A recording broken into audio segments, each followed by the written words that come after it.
Trouble with the ledgers. Shouldn't he be asking Otto for help?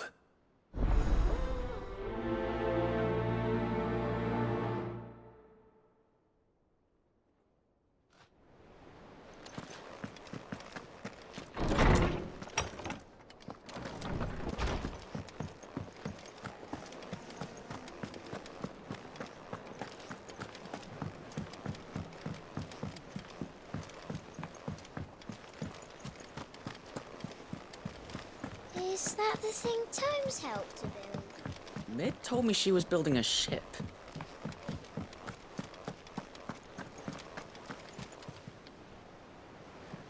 Clive, did you get my letter? That's why I'm here. Shh. Otto might be listening. Is this better? A little. Listen, I've some bad news. It turns out the hideaway may be slightly behind in its payment to certain lenders, and it may be my fault. But I swear to the goddess, I thought I had the numbers square. Sadly, that square turned out to be more of a circle. Zero, you might say. I can straighten it out, I swear, but it's going to take some time, and I'm going to need help keeping it from Otto. Bit late for that, I'd say. There you are! What a surprise! So let me get this straight. You forget to pay our lenders what they're due, and instead of coming straight to me, you get Clive to come to you. And I hope he'll dig you out of the hole you've dug for yourself. Clive, the man in charge of the place you've been cheerfully trying to bankrupt. And you thought this was a cunning plan. Why?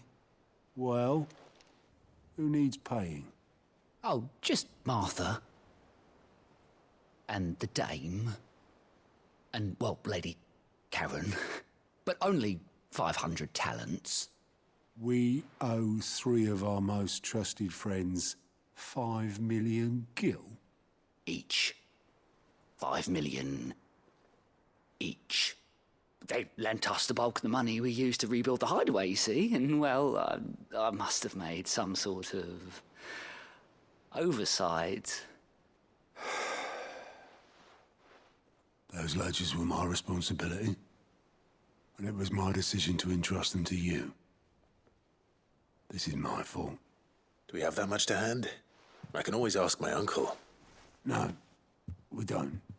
And no, you won't. We've lightened Lord Rosfield's purse enough. After the king's ransom we had off him, he deserves better than to see our begging bowl. Besides, we'll need to learn to stand on our own if we're going to make this work. All right. But that doesn't mean you have to shoulder the burden yourself. Is there anything I can do to help? There might be. How'd you fancy taking these to Martha and the dame? Rocks. Rocks, he says. Worth 1,000 talents apiece, these are. A little something Sid and I set aside for when times got lean. And I reckon 15 million in overdue debt probably qualifies. I just hope our associates' eyes are a bit more discerning than yours. I'm sure there will be. Should be me making the rounds, really. But you know how it is with this place. Orders to bark, arses to wipe, and all that. I know. Which is why I don't mind going in your place. Go. Do you know why I only gave Master Clive here 2 star rubies? Because you'd rather Lady Karen killed me. Because I'd rather Lady Karen killed you. Yes. Well, I suppose this is goodbye then. Don't worry. I'm sure Karen will understand. Really? Do you think so? No, I don't.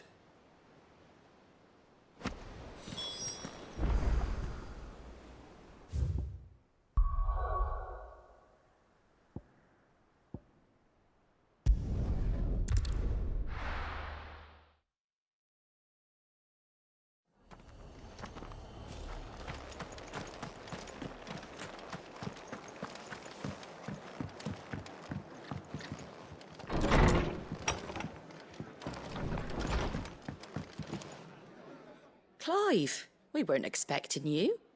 I wasn't expecting to be here, but it seems we still owe you a considerable amount of coin for your help with our rebuilding efforts. And though I doubt it's what you were expecting, we were hoping you'd take this as payment.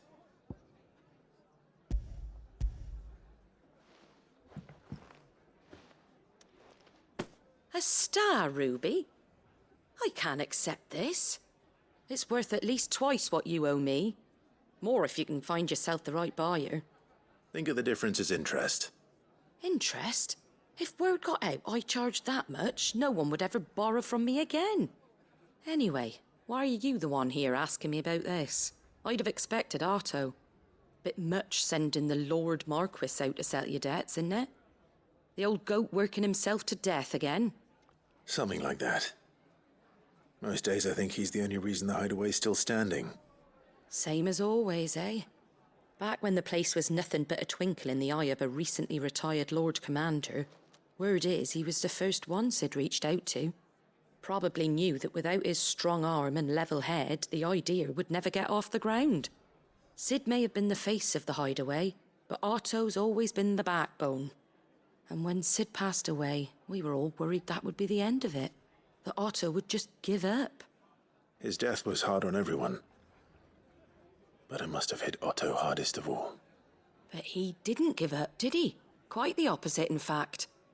If I recall, he was the one who nominated you as Sid's replacement, and rallied the rest around you. I reckon what he saw in Sid, he saw in you too. And don't we all? Doesn't hurt that you're half as stubborn and twice as handsome, neither. That, and you keep good company. I suppose I do.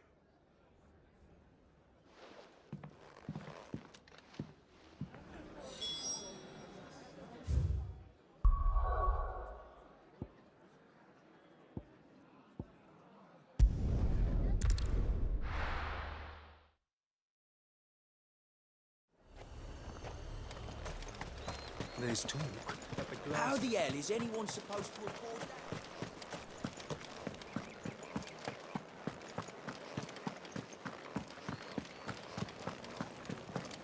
Did you hear? The gate's to heaven for you. I want to see you again. It's all right. I'll be waiting. What am I going to do without sweet water and oil of talc? Still no caravan. Milady, I come bearing gifts. Gifts? Whatever is the occasion.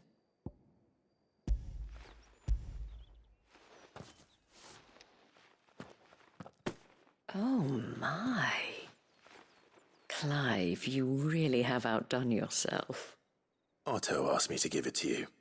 To settle the hideaway's debt with the veil. And to compensate you for the time it took us to do so. You disappoint me, Clive. I thought you might finally be warming to me. Tell Otto he can keep his baubles. I tried to tell him as much the first time around. The man owes me nothing, nor does the hideaway. My contribution to the restoration effort was made freely and willingly. It was the least I could do. You once told me Sid did you a kindness. I'd like to do the same. Please, accept it. For my sake. And for Otto's. For all of us. For all you've done. It is rather fetching, isn't it? Very well. Otto is lucky to have you, Clive. I doubt anything could ever replace his son. But you and the others at the hideaway are the closest thing he has to family. Otto had a son. Long ago, yes. Sid told me Otto lost him when he was just a boy, and blamed himself for not being able to stop it. I don't know how it happened, whether there was anything he could have done, but it was clear that it weighed heavily on him.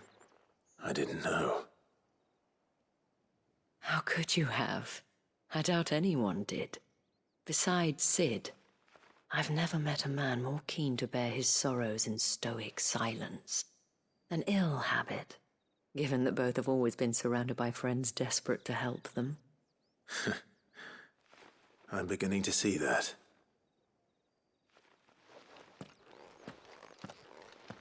Goat will want to know the stones were delivered, if he's still with us.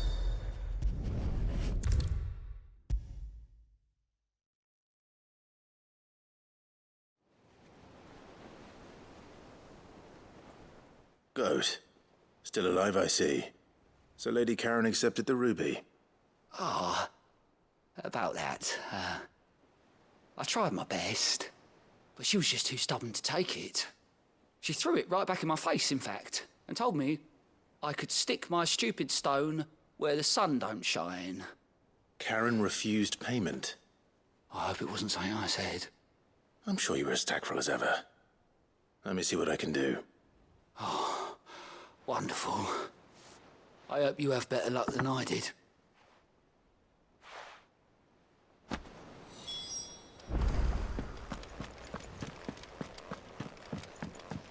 Mid told me she was building a ship. Is that the thing Tomes helped to build?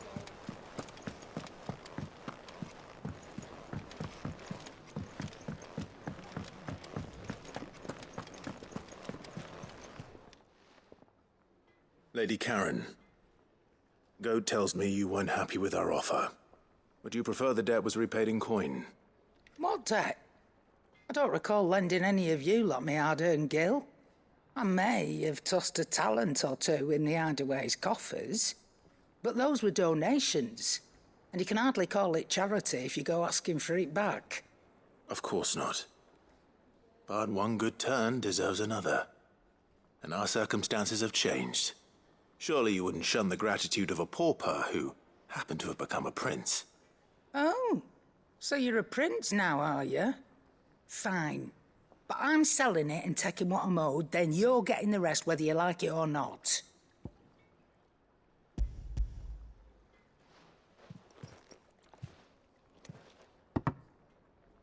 Where'd you even get this? A decent trader might nab 1,000 talents for a star ruby.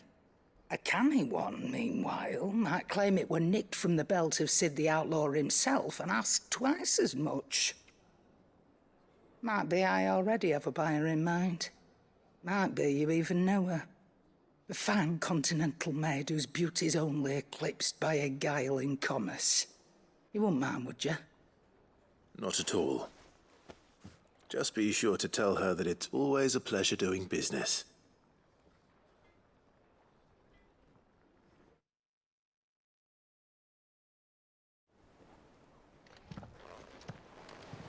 I hear you ended up delivering all 3 stones. Thanks to this lump. I sometimes wonder what I pay you for. Speaking of which, I still haven't been paid last month's wages. Oh, so you remember what's owed to you then? Get your ass behind that disc of yours and don't get up before those ledgers are square. Right away.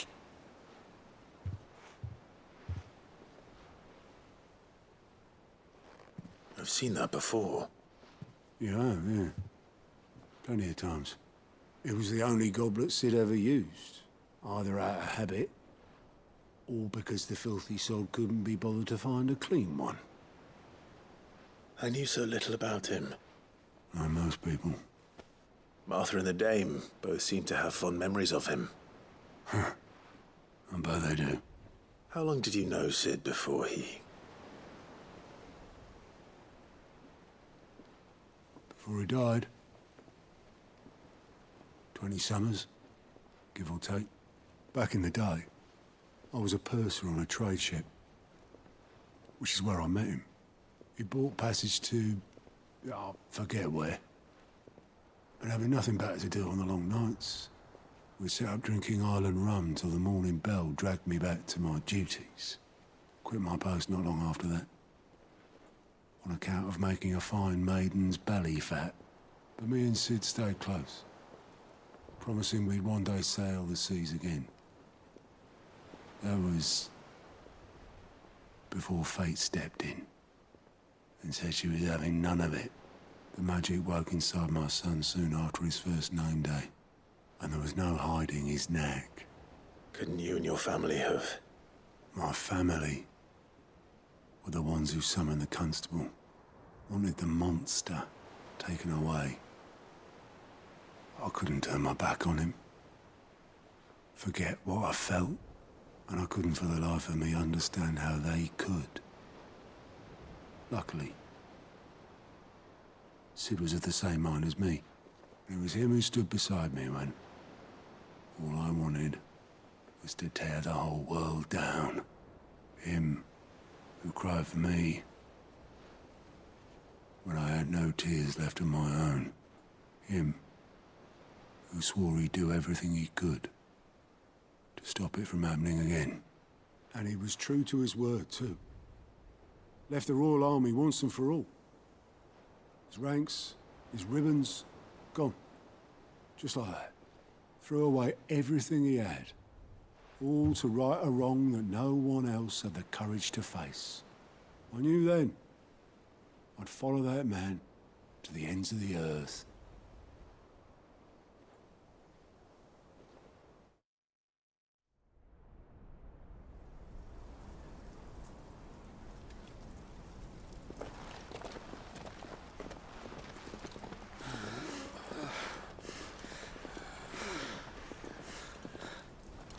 He was always too clever for his own good, was Sid. Saw the world for what it really was, while the rest of us were content to go along with the lie we were shown. And it can't have been easy, bearing that burden alone.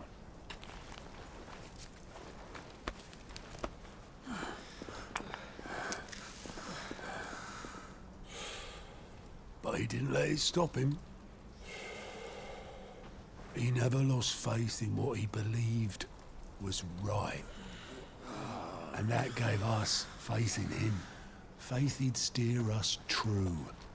So I swore to myself that I'd always be right behind him, ready to catch the stubborn sod, if ever he should fall.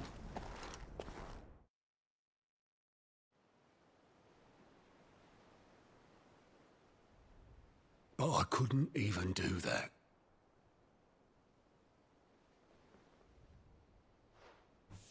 Ignore me. Just the ramblings of a tired old man. Leave that lot. I'll tidy it up in a bit.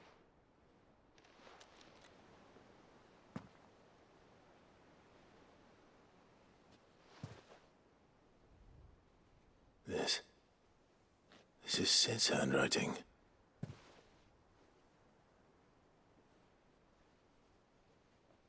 Dear Otto. I may be drunk, but I wanted you to know this place would be fucked without you. Love you, you grumpy old sod.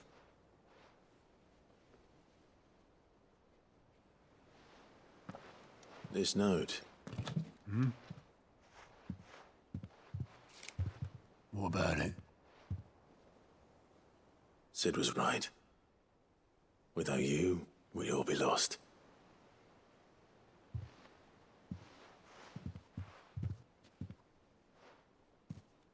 He should have bloody well said so then.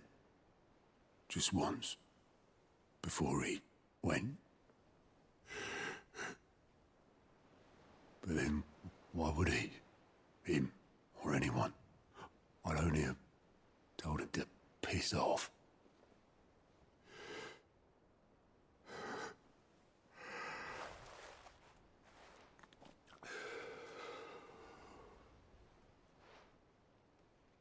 You're wrong, though. Both of you. It was never just me keeping the hideaway afloat. It was all of us. I just shoved people in the right direction, and I barely seem to be able to do that anymore.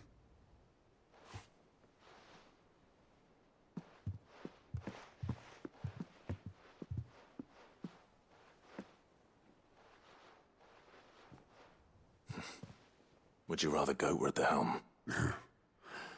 Well, maybe I've got a few more years left in me. I'm going to hold you to that, Otto. Before you go, Sid would have wanted you to have this. But that's... This'll do me just fine.